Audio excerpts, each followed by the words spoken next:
আল্লাহ মাফ করুক। এই বাংলাদেশে জন্মগ্রহণ না করলে এই হোয়াইট দেখাউন ডিম মিস করে যাইতাম গা, জানেন না।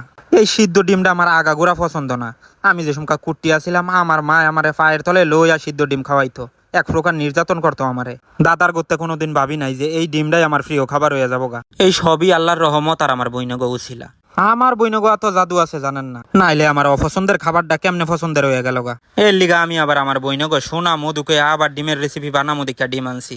যাই হোক, আমি খাওয়ানোর লইগা আনি, আমি কি একলা খাই, অগো তো দিয়াই খাই। তারপরও যদি অগো এই জিনিসটা ওই জিনিসটা বানাই দিতে কই, ওরা মুখটারে হনুমানের মতন করে থুয়া দেয়। আর এমন ভাব করে জানেন না, মনে হয় অগো কইল জ্যাকেটটা দিতে কইছি আমি।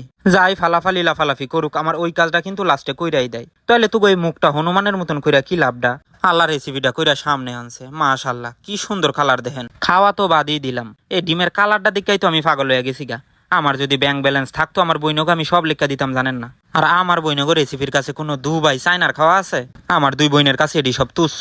হৌদা আমরা বাঙালি তো, এর লিগা মানুষ মূল্য দেয় না। তবে আমিও চিন্তা করতেছি আমার বইনগর রান্দা আমি বিশ্ব মঞ্চে তুল্লা ধরমু, মাশাআল্লাহ। আল্লাহ, আমি খাইয়া তো পুরা ফিদা হয়ে গেছি আর কি কইতাম।